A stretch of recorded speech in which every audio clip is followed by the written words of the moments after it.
initial E, last name Johnson, Johnsson. Okay, and so tell me, I mean, this is actually a foreign concept to me. I had not heard about this until we saw your YouTube video. Okay. Now, what is the youngest baby that you've ever given an adjustment to? My own son at 45 minutes old. Wow. And he is now 18. What are the benefits to adjusting someone that young? Well, the birth process in and of itself is the most traumatic process that we will ever go through as human beings. And there's so much pressure and tension and twisting by the physician delivering the babies in the ER or in the hospital environment anyway, that they're putting like between 40 and 60 pounds of pressure on that tiny little vertebral spine and the muscles. So many times those babies' cervical spines or their necks get twisted out of place, misaligned, and pinch on the nerves. And then they start developing ear infections and colic and fussiness. They can't sleep, all kinds of functional disorders, because the nervous system controls and coordinates the function of every organ, muscle, tissue, and cell in our body. So that's really what chiropractic's all about. You might want to hit your computer screen. That just went dark. And then, so even just describing that, it sounds so traumatic on a child, but a lot of people think that a But the chiropractic adjustment trauma too? Yeah. Yeah, well, the adjustment is about the equivalent of me or you putting pressure on your eye just with your finger. And it's not poking or hurting your eye, but just enough to where you feel it. So you do it very It's gently. very gently. In fact, I'll give you a demonstration of that in a little while. Okay, very good.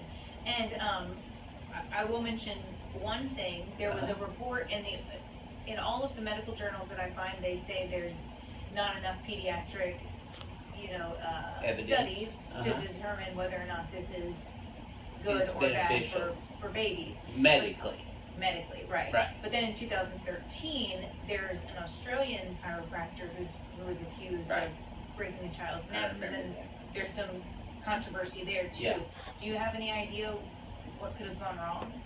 Well, I mean, you certainly could. If you didn't know what you were doing, I would not ever recommend any lay people ever try anything with anyone's spine, let alone a baby's. But even a chiropractor who wasn't sufficiently trained, maybe in a foreign country, I don't know. I mean, if you practice here in the United States, we have to take national boards, state boards. It's very rigorous, just like a medical doctor. So just the inexperience and not being proficient, I guess, at treating infants or babies could be a risky factor.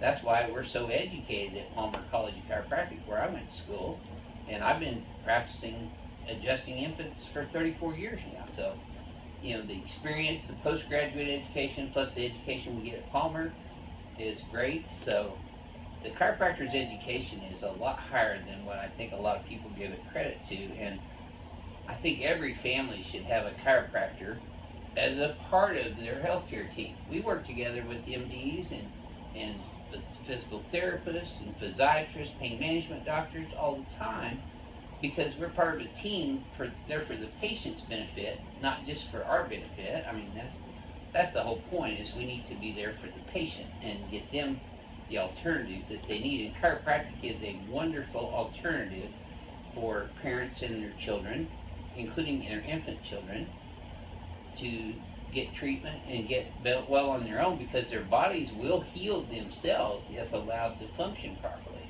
And that's really what we're doing. We're adjusting the spine, just putting it back in place enough to take the nerve pressure off so that the nerves can function properly to the organs that those nerves are supplying. And then the baby gets well on their own like they were supposed to. That's God's intention. Hang on 1 second. I'm going to just adjust this really quick. Sure.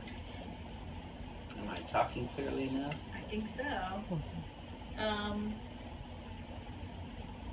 So in your opinion, is this something that, because like when I was talking to Kristen, she was talking about how some of her kids had been in a car accident with them, right. One had ear infections. Is this something that you would recommend to do, you were saying, in conjunction with your regular medical doctor, is this something you would suggest for every child that's been born with a spine?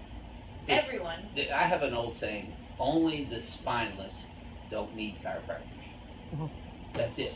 If you have a spine, and you're a human being. You're dealing with gravitational stresses, everyday stresses of just living our lives, sitting wrong, sleeping wrong, standing wrong. People at computers all day. We become a very sedentary society. You know, they used to lay babies on their stomachs and have them sleep all the time. That was a pediatrician's advice to parents way back. Now that's all changed because of sudden infant death syndrome. And a lot of research by medical doctors, Dr. Abraham Taubman, by the way. He's a medical doctor that came out of Harvard and did a bunch of research up there. He's in also Massachusetts, and he wrote most of the research along with Gutman, is another MD. He's a neuropathologist. So he would, dissect the baby's brains when they had sudden infant death syndrome to find out the cause of that. Well, what they found out, of course, was the brainstem, or the medulla oblongata, which is surrounded by the occiput, which is the base of the skull, the very first vertebra in the neck, which is called the atlas, and then C2, which is called the axis, which the atlas rotates around. So when the babies are turning their necks like this one way and sleeping on their stomachs, guess what was happening? They were misaligning that C1 vertebra. It was compressing on the medulla oblongata, which is the brainstem. That controls cardiovascular function and respiratory function. And what is sudden infant death syndrome? They quit breathing and their hearts quit beating. That's what it is. So now that has all gone down, though. The incidence of crib death or sudden infant death syndrome has decreased since the pediatricians have now recommended that babies sleep on their backs, which you've been doing for a long time. So I think every family and every child should be seen by a chiropractor to evaluate the condition of their spine. Very good. All right. I think that's it from me. For now, is there anything else that you'd like to add?